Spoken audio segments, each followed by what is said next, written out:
Hello and welcome to The Creative Life. I'm Cheryl Fall. On today's episode, we're at the Kona Premium Coffee Plantation in Holualoa, Hawaii, learning all about premium hand-picked coffees.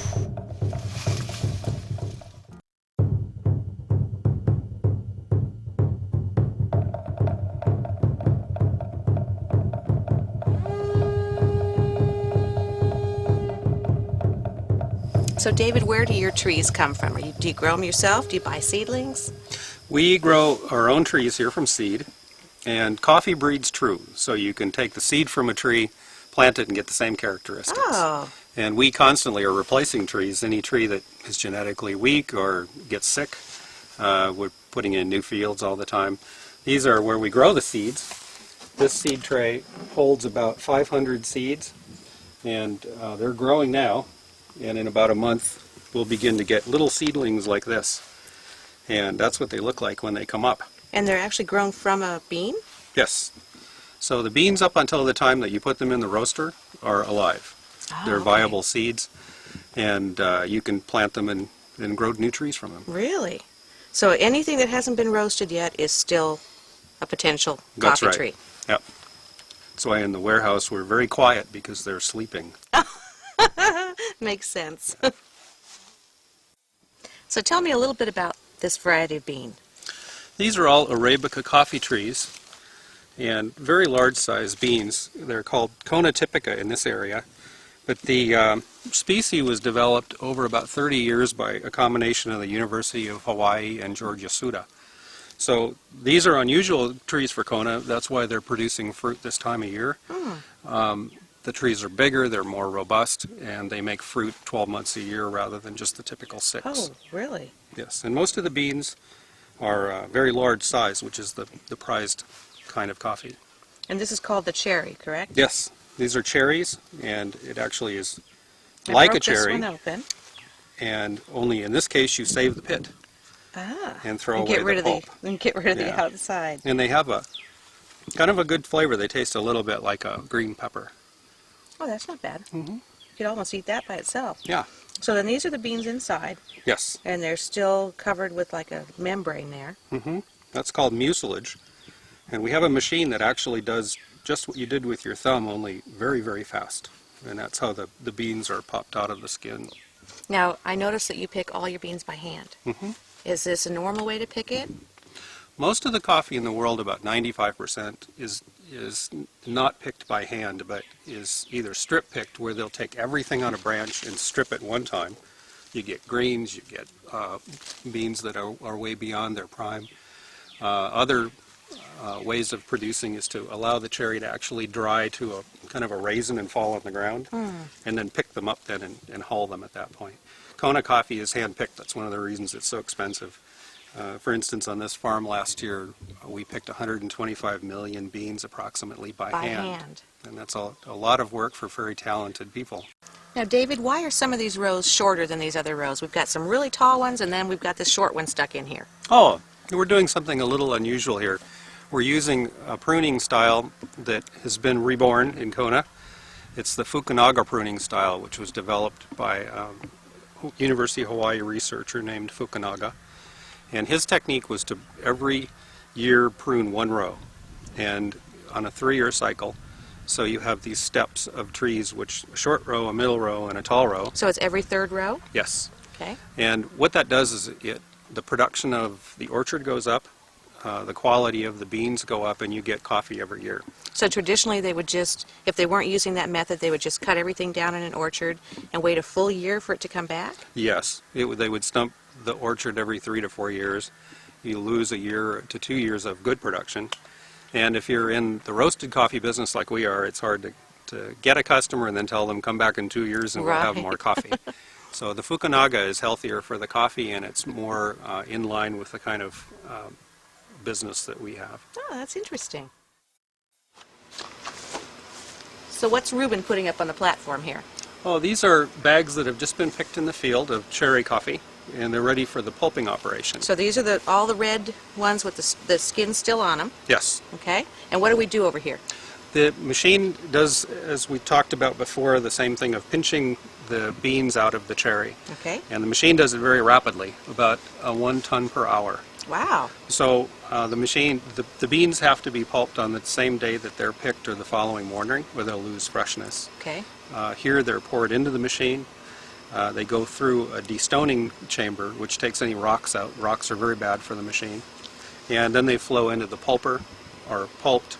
The pulp is discarded into a composting pile to be returned to the field. Okay. And then the beans come out of the machine ready to dry. Wonderful. And once the hull comes off, then what happens? This machine is quite different in the reason that it is kind of state-of-the-art. Coffee is a very large industry in the world. That's the second most widely traded commodity in the world behind oil. So in many countries, coffee is a big business. And the wastewater from coffee processing traditionally has been very toxic, and that is associated with the fermentation process. The bean has a fruit on it, and the fruit needs to be removed. And that's done by fermenting it off, converting the sugars. The wastewater from that contaminates river systems in South America and so forth, and it's not a good process. This machine eliminates that entire process. So after the pulp is removed, the beans are stirred in what's called a demucilager, and the fruit is taken off mechanically. Okay. And the wastewater, the foam that comes out from the fruit is actually a product that people buy and use. So it eliminates all of the contamination from the coffee industry. Oh, interesting. And so then you use the pulp, the leftover pulp, for compost? Yes, it's too hot to put right back on the field immediately. It's very rich. So we compost it for about 1 year and then respread it on the trees. Oh, okay. So Yeah. you're reusing pretty much everything from the farm. You get your fertilizer back, and that's a big bill. That's wonderful. So good coffee, like fine wine, just can't be rushed, right? That's true. For our coffee, we age it about 1 year before we roast it. And what that does is coffee has a quality called brightness. It's also called acidity. And with aging in a warehouse such as we have here of humidity controlled, temperature controlled, that brightness mellows into a very, very smooth cup of coffee after about 6 to 8 months. Now, I understand the technology for drying these beans was developed by NASA. That's right. Traditionally, coffee was dried in the sun.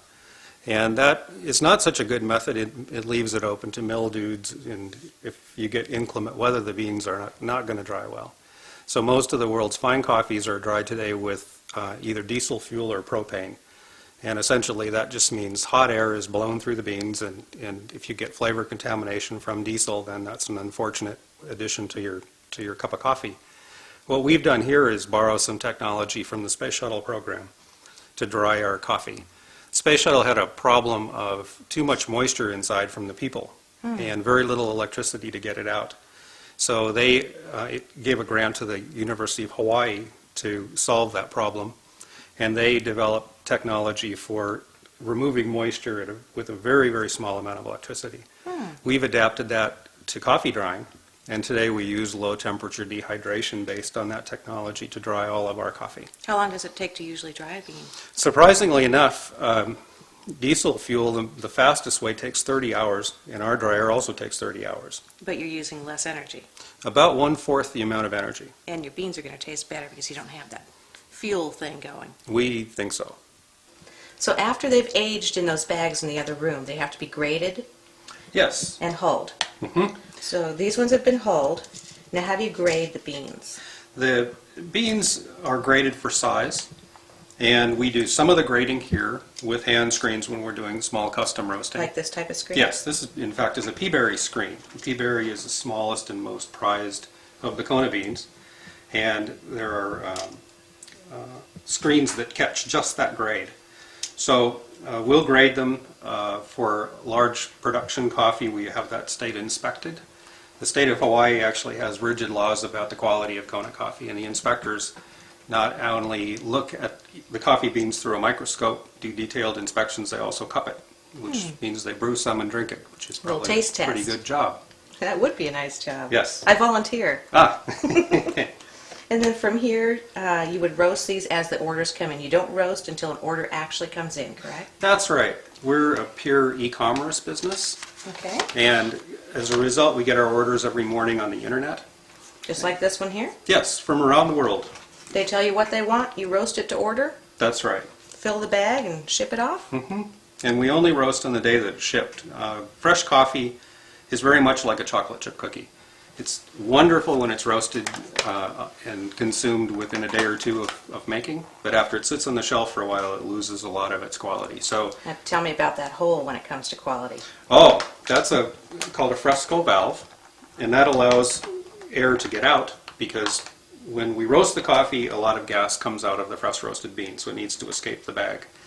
But you don't want air to get in because the oxygen will ruin the coffee. So the first thing you do when you get your bag of coffee in the mail is you go, That's right. That's the little bonus. so good.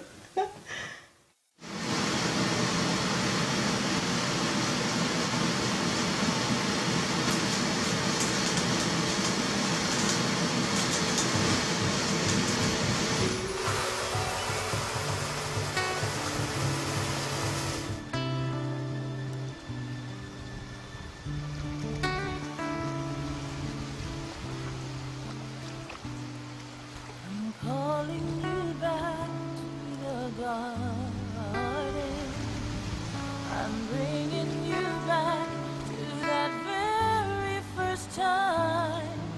I'm calling you back. The Creative Life was made possible in part by Coates and Clark,